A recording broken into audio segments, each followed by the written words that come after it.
Queridos irmãos, que a paz do Senhor Jesus esteja com você e com toda a sua família.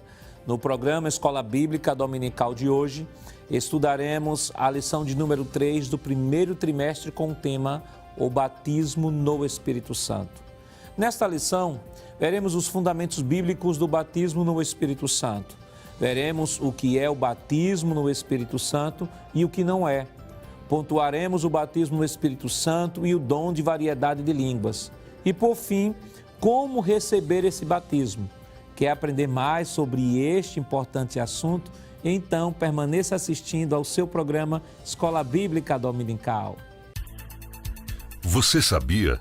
Segundo Carlson Apud Renovato, o falar em línguas é expressar-se com palavras que nunca aprendemos, mas que nos são comunicadas diretamente pelo Espírito Santo. Não se manifesta através de palavras pensadas de antemão ou vocalizadas pela pessoa que fala. As línguas constituem um milagre vocal e não um milagre mental. 2014, página 63. Vejamos o que nos diz o nosso texto áureo. Porque, na verdade, João batizou com água, mas vós sereis batizados com o Espírito Santo, não muito depois destes dias. Atos, capítulo 1, versículo 5. A verdade prática nos diz: ser batizado no Espírito Santo é uma experiência espiritual perfeitamente distinta da nossa conversão e, para nós, essa é uma verdade apresentada nas Escrituras. O objetivo geral de nossa lição é conscientizar a respeito do batismo no Espírito Santo como uma verdade revelada nas Escrituras. Os objetivos específicos da lição de hoje são 3. Primeiro, conceituar o batismo no Espírito Santo. Segundo, mostrar o próprio batismo no Espírito Santo. E terceiro, destacar o recebimento e a evidência do batismo no Espírito Santo. A leitura bíblica em classe para a lição de hoje está escrita em Atos, no capítulo 2, versículos do 1 ao 13. Acompanhe conosco. Cumprindo-se o dia de Pentecostes, estavam todos reunidos no mesmo lugar, e de repente veio do céu um som como um vento veemente e impetuoso, e encheu toda a casa em que estavam assentados. E foram vistas por eles línguas repartidas como que de fogo, as quais pousaram sobre cada um deles. E todos foram cheios do Espírito Santo e começaram a falar em outras línguas, conforme o Espírito Santo lhes concedia que falassem. E em Jerusalém estavam habitando judeus, varões religiosos de todas as nações que estão debaixo do céu. E correndo aquela voz, ajuntou-se uma multidão, e estava confusa, porque cada um os ouvia falar na sua própria língua. E todos pasmavam e se maravilhavam, dizendo uns aos outros: pois que? Não são galileus todos esses homens que estão falando? Como, pois, os ouvimos, cada um, na nossa própria língua em que somos nascidos? Partos e medos, elamitas e os que habitam na Mesopotâmia, e Judéia, e Capadócia, e Ponto, e Ásia, e Frígia, e Panfília, Egito, e partes da Líbia, junto a Cirene, e forasteiros romanos, tanto judeus como prosélitos, e cretenses, e árabes, todos os temos ouvidos em nossas próprias línguas falar das grandezas de Deus. E todos se maravilhavam e estavam suspensos, dizendo uns aos outros: que quer isto dizer? E outros zombavam, diziam: estão cheios de mosto. Para comentar a nossa lição hoje, contamos com a participação do evangelista, irmão Alessandro Barreto. Pai do Senhor, irmão Alessandro. Pai do Senhor, pastor Nando Jackson. E contamos também com a participação do presbítero, irmão Jonathan Lucena. Pai do Senhor, irmão Jonathan. A paz do Senhor, pastor Nando Jackson. Queridos irmãos, esta semana estamos estudando a lição de número 3, que tem como título O Batismo no Espírito Santo. Este trimestre que estamos estudando sobre o verdadeiro pentecostalismo, e esta lição, que é a terceira lição do nosso trimestre, vai destacar uma das principais doutrinas das Escrituras e, sobretudo, uma das principais doutrinas do movimento pentecostal, que é o batismo no Espírito Santo. Semana passada nós estudamos o Espírito Santo no plano da redenção, o Espírito Santo atuando como agente no processo do convencimento do pecado, da justiça, do juízo, a atuação do Espírito Santo antes da conversão, né, convencendo o pecador da justiça, do pecado e do juízo. Isso já mostra que o convencimento vem por meio do Espírito Santo, é um ato sobrenatural, sem o qual o homem de forma alguma reconheceria o seu estado de pecado. A Bíblia deixa isso claro. Então, o Espírito Santo atua antes, durante, e aprendemos também que no ato da conversão, ele atua promovendo o processo da regeneração, e aí o processo da regeneração é o momento em que nós passamos a ter o Espírito Santo, no momento em que tomamos a nossa decisão para o Senhor Jesus. E hoje estaremos falando sobre a segunda bênção, né? A bênção pós-conversão, que é o batismo no Espírito Santo. Então, irmão Alessandro, o batismo no Espírito Santo, né? Se fala muito que batismo no Espírito Santo e ter o Espírito Santo é a mesma coisa. Mas quando nós olhamos para a Escritura, isso de fato é uma verdade inconteste ou esse pensamento está equivocado? Pois não, pastor Nadir Jackson. Em primeiro lugar, antes de responder de forma mais direta a sua pergunta, estamos muito felizes em poder ressaltar essa doutrina, que é uma doutrina, digamos assim, muito amada por nós pentecostais, né? Falar sobre o Espírito Santo de Deus. E dizer que a teologia pentecostal, ela é uma teologia, como diz determinado autor, trinitariana, não é? Ela é teocêntrica no aspecto de que Deus é o Criador, provedor, Deus é quem fez todas as coisas. Ela é cristocêntrica porque Cristo é o centro da mensagem do Antigo e do Novo Testamento, mas ela também é pneumatocêntrica. O Espírito Santo estará agindo desde Gênesis até Apocalipse. Então é maravilhoso estudar sobre o Espírito Santo. Essa pergunta que o senhor fez, pastor, foi uma pergunta que está de certa forma atrelada à lição do domingo passado, né? Aquela confusão que se faz entre regeneração, habitação do Espírito Santo e batismo no ou com o Espírito Santo, que a preposição no ou com é a mesma coisa. No original não vai fazer nenhuma diferença. Então, algumas pessoas realmente confundem-se e nós vamos ver, à luz da lição de hoje, de que há uma diferença muito grande, porque o batismo no Espírito Santo é a externalização de uma experiência reconhecível, de uma experiência audível, de uma experiência visível, pastor.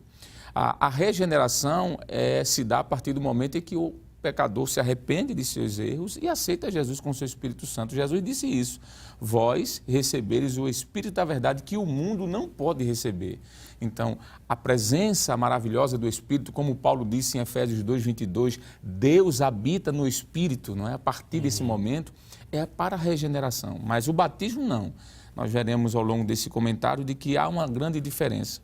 Então, nós podemos dizer, pastor, que existe sim uma clara distinção. Inclusive, se o senhor me permite, a verdade prática nos diz isso. A sua pergunta está baseada na verdade prática da lição, que diz assim: ser batizado no Espírito Santo é uma experiência espiritual perfeitamente distinta, olha aqui, da nossa conversão. Então, regeneração, ou seja, a habitação do Espírito, é diferente, pastor, totalmente do batismo no Espírito ou com o Espírito Santo, que precisamos lembrar que esse batismo, pastor, é uma promessa feita pelo Pai, né? No Antigo Testamento nós podemos ver isso em Isaías 44:3, o Pai prometendo que chegaria o dia em que derramaria o seu Espírito de forma tão majestosa que haveria um eclodir de poder. Nós vamos ver Jesus em Atos dos Apóstolos 1:5, confirmando. Jesus disse, olha, aquilo que o Pai prometeu vai acontecer. E vamos ver, não somente isso, o Espírito Santo agindo para cumprir essa promessa aqui em Atos 2:4. Então há essa diferença, batismo é uma coisa e regeneração é outra, totalmente diferente. Bem, a partir do que o irmão Alessandro colocou, o irmão Jonathan, ele deixou claro que já existia um fundamento, tanto no Antigo quanto no Novo Testamento, cerca do batismo no Espírito Santo. Mas o que é de fato o batismo no Espírito Santo. Geralmente se comenta dizer o seguinte, olha, o batismo no Espírito Santo, alguns dizem não foi uma experiência única para servir de mola propulsora para a igreja primitiva a evangelizar.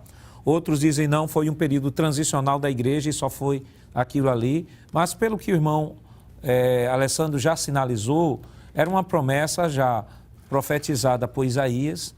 Vamos citar também aqui Joel, capítulo 2 também já citava isso, mostrando de que havia sim uma intenção de Deus de fazer o derramamento do seu Espírito no sentido universal. É verdade, pastor. É interessante notar esses textos e é muito importante o professor em sala de aula enfatizar para mostrar de que o batismo no Espírito Santo não é simplesmente algo criado pelo movimento pentecostal, não foi criado, tem uma fundamentação bíblica.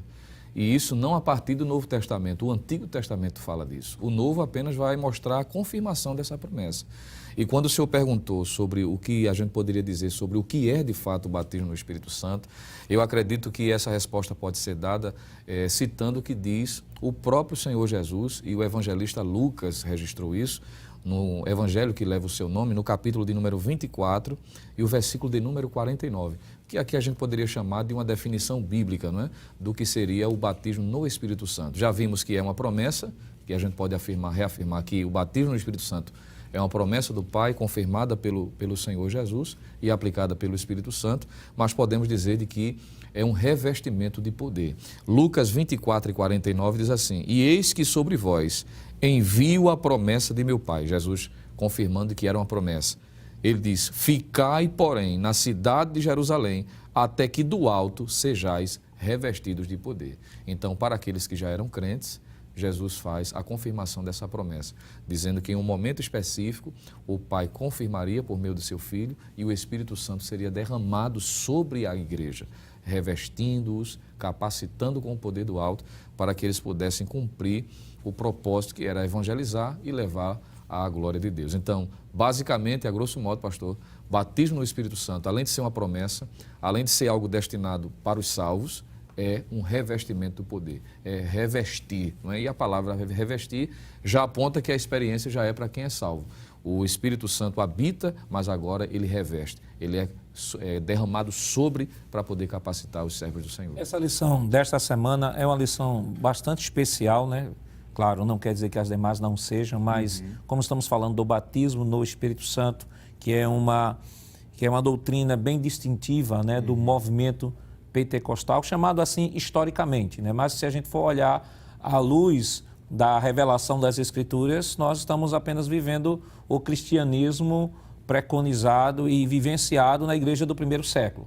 Historicamente, sim, se recebe essa terminologia movimento pentecostal, que parece que a coisa só se iniciou a partir do século XIX para cá. Mas, de fato, quando nós olhamos a Escritura e entendemos as promessas como promessas contínuas que devem ser experimentadas pela igreja de todos os séculos, então entendemos que o pentecostalismo não é um movimento que pode ser delimitado especificamente como um movimento do século XIX, mas, sobretudo, o mover do Espírito a partir do primeiro século. Já que estamos falando do ponto de vista doutrinário, nós queríamos também dar uma contribuição para você, professor, que gosta de se aprofundar, que gostaria de se aprofundar mais neste assunto, fazer indicação de alguns livros no aspecto doutrinário. Nesse bloco nós vamos indicar livros que você pode consultar para se aprofundar na doutrina e no próximo bloco nós estaremos indicando livros que você pode se aprofundar para entender o movimento pentecostal ou esse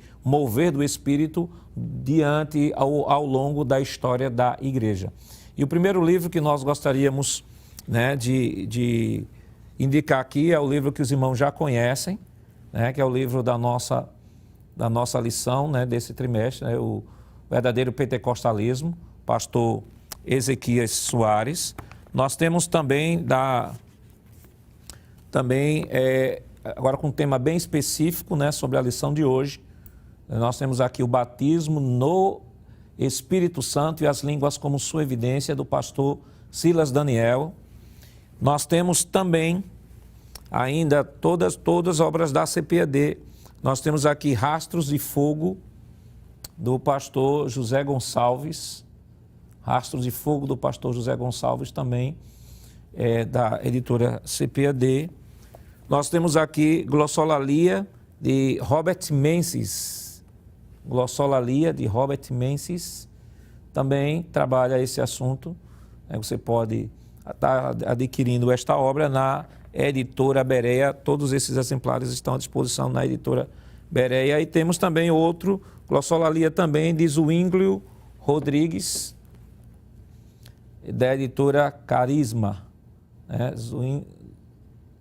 Zwinglio Rodrigues, Falar em Línguas. Todos estão dentro dessa perspectiva, né, irmão? Isso, Alessandro, são excelentes obras. Excelentes obras, pastor. Excelentes, quero dizer, obras. Certamente vai contribuir bastante, mostrando que essa doutrina pneumatológica do batismo com o Espírito Santo tem fundamentação bíblica, sim, não é? Tanto no Antigo Testamento como no Novo. E enquanto o senhor estava mostrando essas obras, me fez lembrar o texto de Joel, que o senhor citou, pastor Joel, capítulo 2, versículo 28 e 29, que além de Isaías, capítulo de número 44 e o capítulo 28, que são textos que falam sobre essa descida do Espírito Santo, vai nos trazer uma informação bíblica, que é o que esses livros vão fazer sobre essa promessa no Antigo Testamento.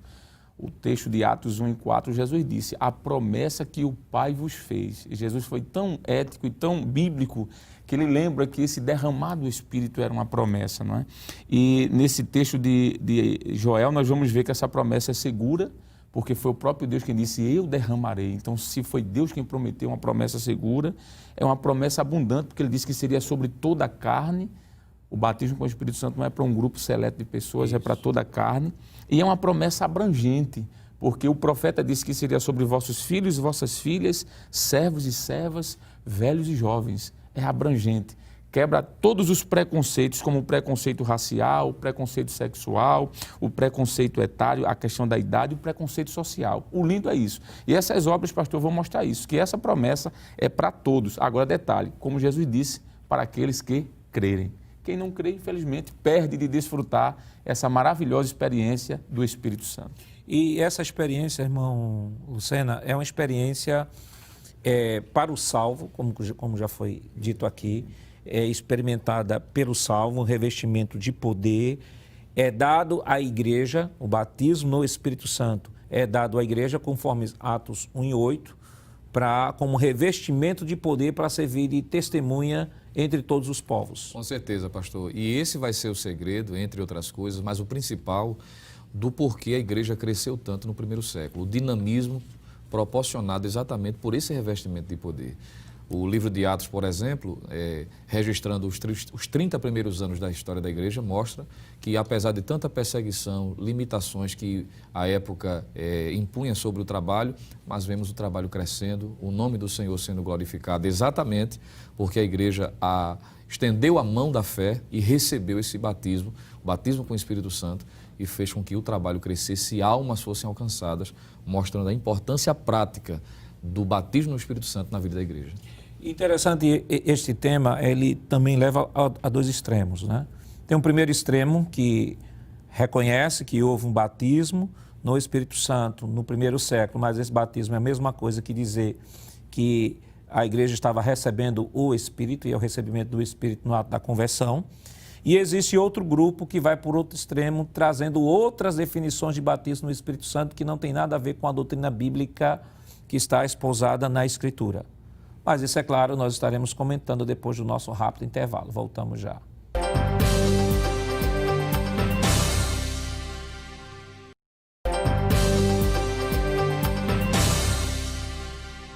Queridos irmãos, estamos de volta em seu programa Escola Bíblica Dominical e nesta oportunidade estudando a lição de número 3, que tem como título O Batismo no Espírito Santo. E no bloco anterior, nós deixamos a pergunta para ser respondida agora, né?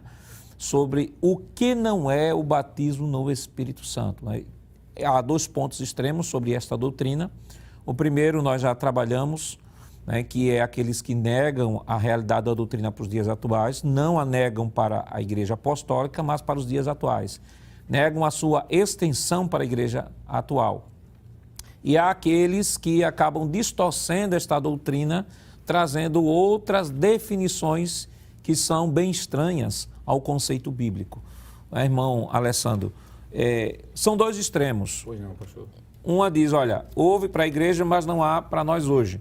E a outra diz, não, há para a igreja hoje, mas define o batismo no Espírito Santo de outra forma que a Bíblia não define. Quais seriam essas outras definições de batismo no Espírito Santo que não gozam com a terminologia ou pensamento bíblico? Pois não, pastor. Nós já vimos no bloco passado de que o batismo com o Espírito Santo, em primeiro lugar, pastor, é uma promessa. O próprio Deus fez essa promessa. Usando profetas no Antigo Testamento, nós podemos citar pelo menos 3 profetas veterotestamentários, né? Que é Isaías, o próprio Joel e João Batista, que apesar de João Batista estar a sua história no Novo Testamento, ele é o último profeta da antiga dispensação. Jesus confirmou essa promessa, Jesus disse, aguardai a promessa do Pai. Então, é uma promessa. Além de uma promessa, nós podemos citar aqui, por exemplo, textos como Atos dos Apóstolos, capítulo 1, versículo 4, quando Jesus disse isso, aguarde a promessa. Podemos dizer, pastor, reforçando o que foi perguntado, que o que é o batismo com o Espírito Santo? O batismo com o Espírito Santo foi falado também no bloco passado, que é exclusivamente para os salvos. Não há como haver batismo para os não crentes, não há comunhão entre as trevas e a luz. Por isso que Jesus disse que o Espírito Santo era para aqueles que o serviam. Aqueles que obedecem a palavra, quer dizer, isso está em João capítulo 14. A partir do verso 16, Jesus disse, aqueles que me amam, guardam a minha palavra, eu e o meu Pai viremos e faremos morada nele. Só que no verso 17, Jesus disse como faria morada nele, através do Espírito Santo. Então, o batismo com o Espírito Santo é uma promessa, o batismo no Espírito Santo é exclusivamente para crente não tem como ter essa experiência, porque não há comunhão. O batismo com o Espírito Santo ou no, pastor, já foi dito, não é a regeneração. Foi a sua primeira pergunta, salvo engano, né? A habitação do Espírito é uma coisa, já batismo é outra. O batismo é um revestimento de poder, inclusive o presbítero Jonathan Lucena citou o texto de Lucas 24, muito obrigado, 49, que Jesus disse, vós sereis revestidos. O Espírito Santo já estava, porque lá em João, capítulo 20, Jesus sopra o Espírito Santo sobre eles. Então o Espírito Santo já habitava naqueles servos de Deus, mas eles faltavam ser revestidos de poder. Então o batismo no Espírito Santo não é a regeneração, é algo posterior, que pode até, pastor, acontecer no momento. O pastor Ezequiel Soares, no seu livro, o que o senhor citou, diz isso, que o batismo pode acontecer no momento da regeneração, mas na maioria das vezes acontece posteriormente. Isso. Nós temos vários exemplos no livro de Atos, que Paulo chegou lá e disse, vocês conhecem sobre o batismo do Espírito Santo? E disseram, não, nós conhecemos o batismo de João, ou seja, o batismo para remissão, arrependimento. Aí Paulo impõe as mãos e ali há um revestir de poder. O batismo no Espírito Santo, pastor, é essa plenitude. Atos 1:5, 1:4. O batismo no Espírito Santo, pastor, é falar em línguas. Não há como negar isso. Atos dos Apóstolos, capítulo 2, versículo 4. E todos foram cheios do Espírito Santo e começaram a falar em outras línguas. Então, a evidência inicial do batismo no ou com o Espírito Santo é falar em línguas estranhas. Haverá uma possibilidade de definir essa língua estranha. O batismo com o Espírito Santo também, pastor, é um dom. É interessante isso. A Bíblia diz isso. Atos 2, verso de número 38. Veja que aqui Pedro diz para aqueles homens que estavam ali, que se haviam até sido alcançados pela mensagem. Diz o texto, a conversão daquelas 3.000 pessoas. E disse, versículo 37, e ouvindo eles, compungiram-se em seu coração e perguntaram a Pedro e aos demais apóstolos, que faremos? Diz o texto, homens e irmãos. Versículo 38, disse-lhe Pedro, arrependei-vos e cada um de vós seja batizado em nome de Jesus Cristo. Isso aqui é o batismo em água, porque ele diz em remissão dos pecados, isso é a regeneração, em seguida o batismo, aí ele diz, e, veja que é algo posterior, recebereis o dom do Espírito Santo. E se olharmos o restante do texto, ele vai falar justamente sobre a questão da glossolalia, do falar em línguas estranhas. Então, o batismo com o Espírito Santo, pastor, é um dom, é uma experiência válida para hoje. Os cessacionistas negam, dizem que isso foi apenas para o primeiro século, cessou, não há mais necessidade do que isso, mas nós temos diversos textos que podem comprovar. Só no livro de Atos dos Apóstolos nós temos 6 referências diferentes que mostram de que o batismo com o Espírito Santo foi para o dia da igreja, e Paulo, mais na frente, em capítulo 14 de Coríntios, algo de aproximadamente aqui 30 anos posteriormente, isso reforça a ideia do batismo com o Espírito Santo. E nós temos a experiência da história da igreja que mostra isso, não é? E por fim, pastor, podemos dizer que o batismo no ou com o Espírito Santo é um revestimento de poder, como diz o próprio comentarista da lição e também em seu livro, que proporcionam acesso a alguns dons específicos. Por exemplo, 1 Coríntios capítulo 12, versículo 10.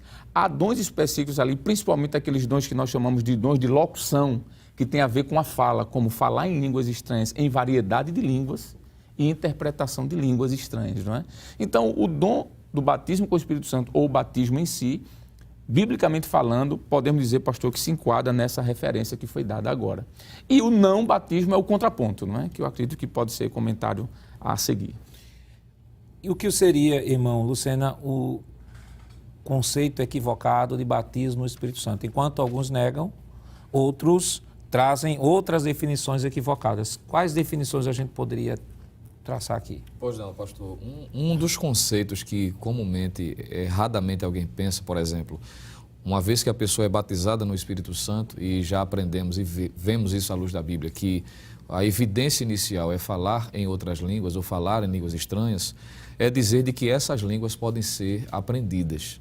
E isso não é assim. Inclusive, há alguns segmentos, né, ditos cristãos que ensinam aqueles que pertencem a esse grupo, incentivando a fala de algumas sílabas e juntando para formar uma língua estranha. Quando a gente lê, mais uma vez, o texto que o evangelista Alessandro acabou de citar e ler também Atos capítulo 2, versículo 4, a gente percebe que essa língua não pode ser aprendida. Ela é concedida pelo Espírito Santo. Atos 2 e 4 diz, e todos foram cheios do Espírito Santo e começaram a falar em outras línguas conforme o Espírito Santo lhes concedia que falasse. Então, não é uma língua aprendida, embora que a gente vai saber, à luz do texto de 1 Coríntios 14, que o dom de variedade de línguas, essa língua pode ser uma língua, um idioma que existe dentro da esfera humana, mas não é aprendida, alguém ensinando, fala assim, faça desse jeito. Isso não é fundamentado nas Escrituras. Um outro erro dentro dessa perspectiva, que se o senhor permite fazer referência também, é alguém às vezes dizer assim, fale as primeiras palavras que o Espírito Santo vai completar. Isso não tem fundamentação. Alguém pode, simplesmente pelo convívio, ou estar pertencendo, fazendo parte, por exemplo, de um culto, e pela convivência, ouvir e de repente querer imitar. Isso não é falar em línguas. O dom do Espírito Santo, a evidência do batismo no Espírito Santo, é o falar em línguas proporcionado pela ação direta do Espírito Santo. Então, se o senhor me permite, o batismo no Espírito Santo não é falar em línguas aprendidas. É uma língua proporcionada pelo Espírito, ainda que seja uma língua humana ou fora dessa realidade, mas não é produto da sua própria capacidade. É o Espírito Santo que impulsiona a falar. E o próprio texto deixa claro que é uma sobrenaturalidade no fato, né? Que falavam conforme o Espírito Santo lhes concedia que falassem. O senhor falando sobre isso, eu lembrei que com relação a essa capacidade de aprendizado, existe um grupo heterodoxo, né, que defende que o batismo no Espírito Santo é a capacidade que o ser humano tem de aprender outras línguas, que não tem nada a ver com isso. O próprio texto já desmente isso, conforme o Espírito Santo lhes concedia que falasse, e até o próprio contexto do texto, a assombração que os estrangeiros tiveram em saber que todos aqueles eram galileus e que estavam falando em sua própria língua e não estavam falando qualquer coisa, estavam falando acerca das grandezas de Deus. Então mostra a sobrenaturalidade do ato, a evidência do batismo no Espírito Santo é o falar em línguas. Isso também é uma defesa bíblica, embora que existam grupos que defendam de que você pode falar em línguas, irmão Alessandro. Você pode falar em línguas no seu coração sem falar fisicamente, né? Eu já vi até pessoas dizerem que se você sonhar falando em línguas é porque você foi batizado no Espírito Santo. Ou você pode, mesmo sem falar fisicamente língua alguma, mas no seu coração está falando em língua. Tudo isso é equívoco doutrinário, porque o texto de Atos 2, que é a base disso não, né? É a evidência, porque a base são as promessas do Antigo Testamento.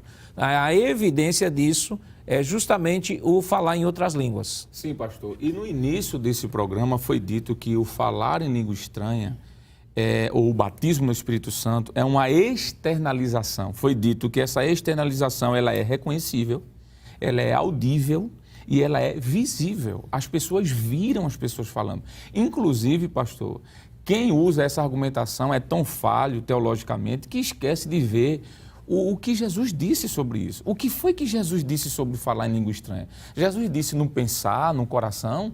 Vamos lá ver o que é que diz o texto de Marcos. Marcos, capítulo de número 16, versículo 17. Jesus disse assim, e estes sinais seguirão aos que crerem. Bom, em primeiro lugar, o batismo é para quem crê. Quem não crê não recebe, não é? Não tem como crer, não tem como receber, quer dizer. Mas Jesus disse, é para quem crerem. E o que é que acontece? Primeiro, em meu nome expulsarão demônios e em segundo, pensarão em línguas estranhas? O que é que diz o texto? Falarão. E falar é ser algo visível, audível, pastor. Então, essa ideia de que eu posso ser batizado no Espírito Santo em meu interior, não bate com o que Jesus disse, não bate no que Lucas escreveu. Lucas foi um grande historiador do primeiro século e ele escreveu baseado em muitas testemunhas. Não é? Ele diz que fez um trabalho minucioso. Ele se advoga de ter esse cuidado, pastor, no início já do seu livro, lá, primeiro livro, Lucas, não é? O Evangelho de Lucas, ele diz a Teófilo, olha, eu fiz uma apurada investigação, eu busquei minuciosamente. Então, Lucas não chutou no escuro, Lucas foi atrás de testemunhas.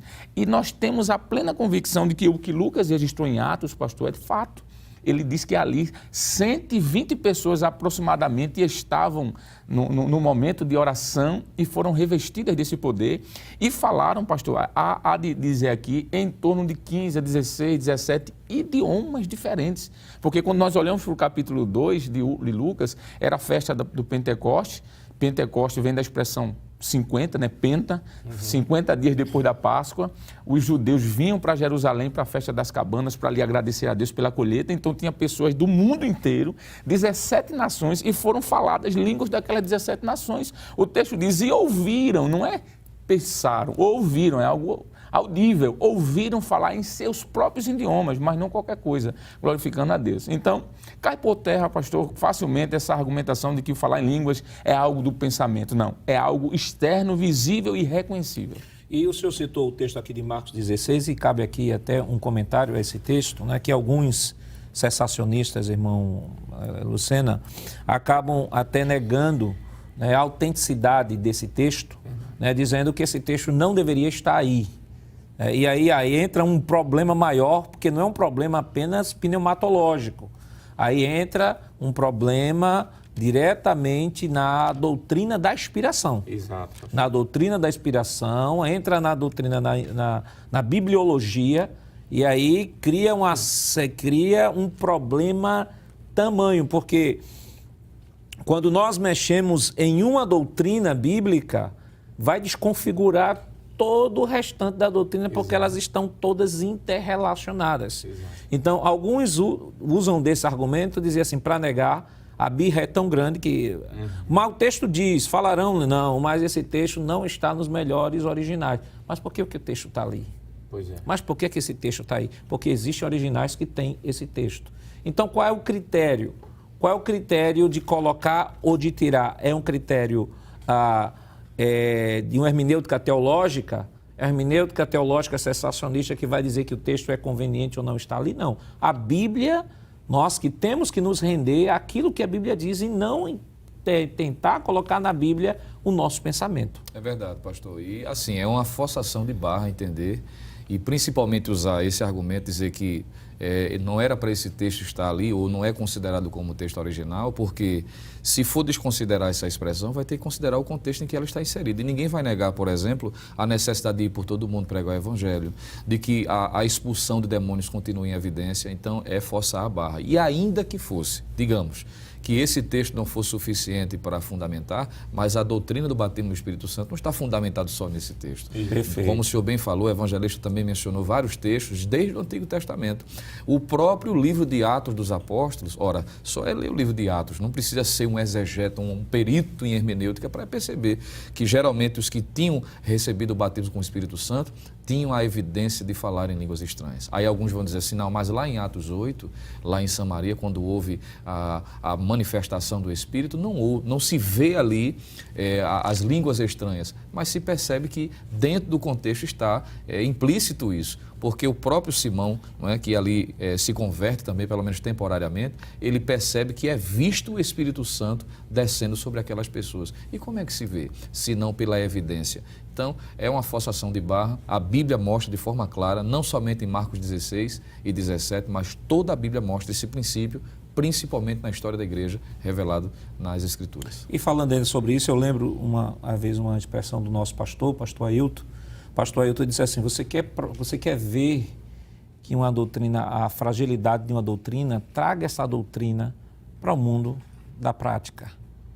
Eu lembrei de uma história de uma senhora que foi ser visitada pelo seu pastor e ela estava enferma e ele foi justamente ler esse capítulo, em Marcos capítulo 16, e foi citado o texto, né, porão a mão sobre os enfermos, eles serão curados. E ela foi ler, e ele foi ler para ela, né, para fazer uma oração por ela, e ela disse: pastor, mas esse texto eu risquei, porque o senhor disse que esse texto não está na Bíblia, não deveria estar na Bíblia. Quer dizer, é conveniente para umas coisas e não é conveniente para outras. Então, irmão Alessandro, o fato de, às vezes, alguns segmentos não abraçarem essa doutrina do Espírito Santo, do batismo no Espírito Santo, me fez lembrar uma citação de um autor bem conhecido, Roger Walson, seu livro História da Teologia, que ele vai dizer que lá no século II, século III, abandonaram a busca dos dons espirituais, batismo no Espírito Santo, justamente por conta de algumas extravagâncias, vamos assim dizer, e aí se estão montando em outras situações, e por conta da extravagância, dessa extravagância, aí ele diz que determinado segmento da igreja abandonou essa linha da experiência, né, para se dedicar exclusivamente à linha mais da formalidade, como diz o pastor Ezequiel Soares na lição desta semana, né? Adotaram a linha da formalidade, esqueceram a experiência, e ao longo da história foi dois polos que seguiram em paralelo, experiência e a questão da busca do conhecimento, e que hoje estão se encontrando. Mas não comente agora não, nós estaremos comentando isso depois do nosso rápido intervalo. Voltamos já.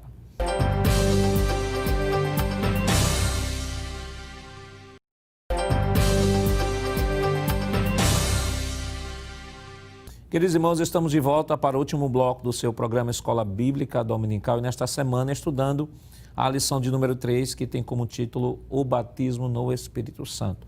No primeiro bloco, nós apresentamos aqui aos irmãos algumas obras que podem ser consultadas como excelentes referências para o aprofundamento doutrinário deste assunto, e ficamos de apresentar aos irmãos algumas obras que vão apresentar a essa experiência do batismo no Espírito Santo desde o primeiro século até os nossos dias. Eu gostaria de apresentar aqui aos irmãos algumas obras.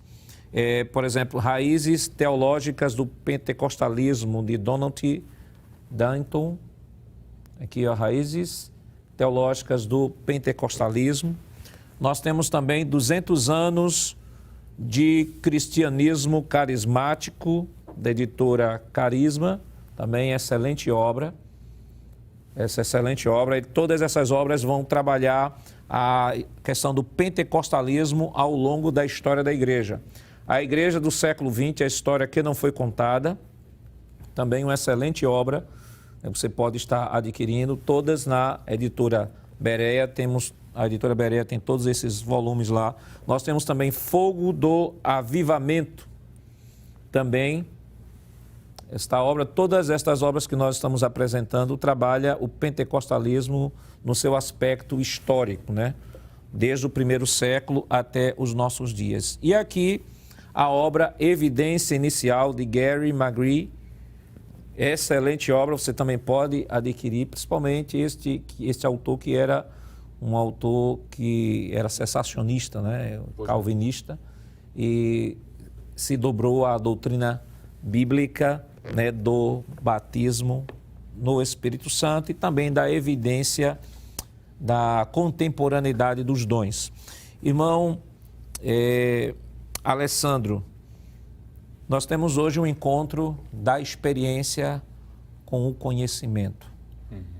O que é mais importante, a experiência ou o conhecimento? Pois não, pastor. Eu penso que seriam duas faces de uma mesma moeda, pastor. O conhecimento bíblico, ele é importante, o conhecimento no sentido até acadêmico também, não é? Por exemplo, essas obras que estão sendo citadas aqui foram produzidas por pessoas que têm o conhecimento bíblico, teológico da pneumatologia. Isso é importantíssimo. Hoje nós precisamos disso até para exercer a docência no seminário e etc., na escola bíblica dominical. Mas a experiência ela não pode ficar esquecida, não é? Há um ditado, há quem diga que isso surgiu dentro do mundo grego, que diz que o meio é o ponto de equilíbrio. E é verdade. Nem 8, nem 80. Se supervalorizarmos o conhecimento em detrimento da experiência, pastor, seremos friamente acadêmicos apenas, não é? Estaremos engessados até por uma teologia, por uma metodologia crítica e aí por diante. Se exagerarmos a experiência, poderemos cair no que alguns chamam de fatalismo, ou não fatalismo, mas fanatismo, obrigado. Fanatismo religioso, pastor, achar que tudo é do Espírito e há um exagero, como acontecia na igreja de Corinto, que Paulo precisou dizer que deveria ser feito o culto com ordem e decência, não é? Nós estamos contemplando, pastor, nesses últimos anos, décadas, uma enxurrada de movimentos que autos se denominam pentecostais, que eu não chamaria de pentecostais, nem de neo, que é de novo pentecostal, mas eu chamaria de pseudo-pentecostais, que não tem fundamentação bíblica nenhuma, o comportamento litúrgico no meio desse grupo, pastor, com atitudes que são estranhas até ao próprio texto bíblico. Então, eu não posso supervalorizar o conhecimento em detrimento da experiência ou vice-versa. Tem que haver as duas coisas. Eu preciso ter o conhecimento porque o conhecimento me é importante pela questão histórica, bíblica, teológica, pela fundamentação doutrinária, mas eu preciso da experiência. A experiência é fundamental. Foi o que aconteceu com os apóstolos. Jesus teve um momento com ele de ensinamento, pastor, 3 anos e meio de academicismo, vamos assim dizer. Jesus ensinando, instruindo, contando parábolas, mas houve um momento que aqueles apóstolos, além do conhecimento, precisaram da experiência. E que momento foi esse? Atos 2. No eclodir do Espírito Santo. Então eles tiveram o conhecimento teórico com Jesus, prático, quero dizer, e depois eles tiveram a experiência. Jesus disse, vocês serão revestidos de poder. Então eu diria, pastor, que o ponto do equilíbrio é o meio, juntar as duas coisas. Agora, se alguém não tem conhecimento teórico, nunca foi no seminário, não tem acesso a livros, mas tem a experiência, e essa experiência é moderada, aí sim eu digo que isso é o suficiente. Porque mesmo sem ter academicismo, os nossos pais na fé fundaram a Igreja Assembleia de Deus no Brasil, que é a maior denominação pentecostal, muitos deles sem saber dizer o que era o Logos, o que era o Cronos, mas eles sabiam que Jesus salva, transforma e leva o homem para o céu.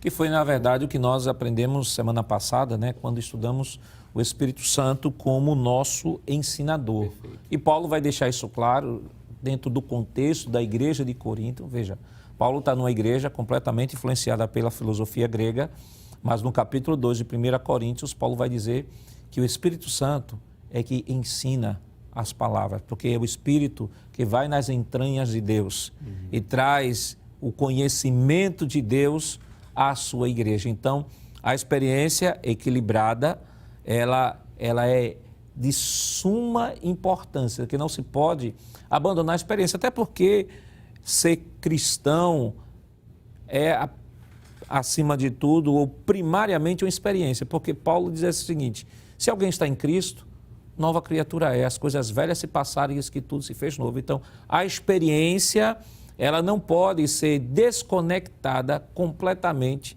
ou não pode ser desconectada em nenhum momento da vida cristã, porque acaba se tornando, irmão, uma mera religião ética, filosófica, fria e engessada. Perfeitamente, pastor. O próprio apóstolo Paulo, o senhor fez referência aqui a 1 Coríntios, e a gente percebe que mesmo tendo, vamos dizer, uma incompreensão por parte de alguns e até alguns extremos, Paulo traz a parte doutrinária, ensinando, mostrando a natureza do que realmente deveria, o cuidado que aqueles cristãos que ali estavam, os servos de Deus que estavam em Corinto, deveriam ter, mas ele não anula a necessidade da experiência. Pelo contrário, ele vai dizer, busquem. Eu falo línguas mais do que vocês e não vou proibir que isso seja feito também. Então, Paulo enfatiza não só a questão doutrinária, mas também a questão da experiência. Quando ele escreve, por exemplo, em 1 aos Tessalonicenses, capítulo 5, ele também vai falar sobre a necessidade de não permitir que, por conta de a incompreensão ou a inabilidade de administrar, de se comportar corretamente dentro dessa realidade, de extinguir o Espírito. Ele disse, não extingais o Espírito Santo. Então, não se pode desvalorizar. Seria a mesma coisa de alguém perguntar o que é mais importante, a oração ou a leitura da Bíblia? E, inclusive, a W. Tozer, salvo engano, ele respondeu essa pergunta com outra pergunta, dizendo, para um pássaro, qual é mais importante, a asa direita ou a asa esquerda? Obviamente, é as duas coisas. Então, esse mesmo princípio se aplica aqui, a questão doutrinária e a questão de experiência. E o senhor falando aí, eu lembrei novamente aqui da palavra que eu acho bastante importante, né? Equilíbrio, né? Porque nós temos duas igrejas, irmão Alessandro, no Novo Testamento. Uma que, em nome da não bagunça, dizer, não, vamos proibir as profecias. Aí Paulo vai para Tessalonicenses e diz, não proibais. Não proíbam as profecias, você prove tudo e separe o bem. E aquela profecia não é Bíblia. Aquela profecia é dom espiritual, porque o princípio ali colocado por Paulo é o mesmo princípio que o apóstolo fala lá em Coríntios 14, que todos podeis profetizar um após os outros e os outros julguem. Então está falando de dons espirituais. Então, você tem a igreja de Tessalônica que, olha, para não ser igual a igreja de Corinto, está aquela bagunça no culto, então a gente vai proibir. Aí Paulo diz, não proibir não, vocês vão estar apagando o Espírito. E por outro lado, você tem a igreja de Corinto que rodava, pulava e todo mundo profetizava na mesma hora. Aí Paulo diz, não, peraí, todos podeis profetizar, um após o outro, e os outros julguem. Então, a questão do equilíbrio ela é fundamental, irmão. Sem sombra de dúvida, pastor. Inclusive, Paulo usa uma expressão que é muito boa ser lida agora, que está em 1 Coríntios capítulo 12, versículo 1, quando ele diz assim, acerca dos dons espirituais, não quero, irmãos, que sejais ignorantes. A ignorância quanto à questão dos dons, pastor, é um fator que precisa ser dito aqui, que por ser essa ignorância, digamos assim, vivenciada em alguns meios, leva a exageros, não é? Nós sabemos de que existem várias experiências no Novo Testamento com a questão principalmente do batismo. Só no livro de Atos, como já falamos, nós temos 5, 6 exemplos de pessoas que tiveram experiência com o batismo no Espírito Santo e sua vida foi transformada. E a gente não vê nenhum tipo de exagero aqui, não é? Então, é o equilíbrio mesmo, né? Sabemos de que a cada dia que se passa, novos movimentos vêm surgindo, mas isso também não é novo, porque lá, desde o primeiro momento do século XIX, na Rua Azusa, no Kansas, nos Estados Unidos, em Los Angeles, pastor, em vários outros lugares do mundo, como na África, não é? No país de Gales, quando o pentecostalismo chamado de moderno surge, ali a partir da Rua Azusa, na Rua da Vinda Norte também, nos Estados Unidos, houve exageros também. Nós vamos ver que houve exageros. Pessoas que desconheciam os dons e terminaram trazendo práticas que não têm respaldo bíblico. Mas também houve ponto de equilíbrio. Isso. Houve crentes que entenderam de que o batismo com o Espírito Santo e os dons era para trazer aperfeiçoamento, revestimento de poder. Não é? Então é ter esse cuidado e saber de que esta doutrina é a doutrina bíblica pura e com certeza tem muitos benefícios para a vida da igreja. E o senhor tocou num ponto que eu acho fundamental, é que algumas pessoas às vezes pegam esses relatos. Claro, nós trouxemos aqui diversos livros, diversas obras que apontam a continuidade desses dons ao longo da história. Há livros que vão tratar também dessas questões, como o senhor bem falou, né? Que mesmo na história, mesmo sendo evidenciado de que houve uma continuidade desses dons, mas também essas obras acabam relatando também alguns exageros. E aí a gente precisa tomar cuidado para não tomar esses relatos como princípio doutrinário e dizer, olha, porque fulano de tal, que era pentecostal na história, ele fez isso, ele deu cambalhota, ele fez isso, então a gente vai fazer a mesma coisa. Então, não. O ponto de equilíbrio, é claro que nós somos seres emocionais. Claro que sentimos a graça de Deus, a presença de Deus. Não tem quem não chore, quem não se emocione. Claro, mas à medida que vamos amadurecendo, nós vamos já sentando, né? Até porque o próprio apóstolo Paulo, ele vai dizer lá em 1 Coríntios 14, 32, diz assim, que os espíritos dos profetas estão sujeitos aos profetas. Claro que ele está falando de profecia, mas está falando de equilíbrio aqui. Diz que há um ponto de ponderação, sim, de que o poder de Deus manifestado na vida do indivíduo não é algo que faz com que o indivíduo perca a consciência, não é algo que vai ferir o seu livre-arbítrio de tal forma que ele não possa se controlar. Alguém pode se extravasar, sim, se extravasou, mas por livre exercício da sua vontade, não por intervenção divina quebrando esse princípio. E aí, quando chega o equilíbrio, a gente passa a entender que as coisas podem ser feitas. Posso gozar do falar em línguas para edificação, que é um assunto que vai trabalhar semana que vem, mas posso ao mesmo tempo continuar tranquilo, sensato, observando, consciente, sem nenhuma dificuldade. Irmão Alessandro, nosso tempo já estourou, mas o que rapidamente a gente poderia estar falando ao professor que nos acompanha como lição desta semana? Pois não, pastor. Aproveitando aí a deixa da sua palavra, moderação, pastor. Paulo usa uma expressão no Novo Testamento que é a expressão teleilos, para falar de crianças, imaturo. Ele disse, quando eu era criança, fazia coisa de criança, hoje eu não sou mais. Então há um ponto de maturidade, não é?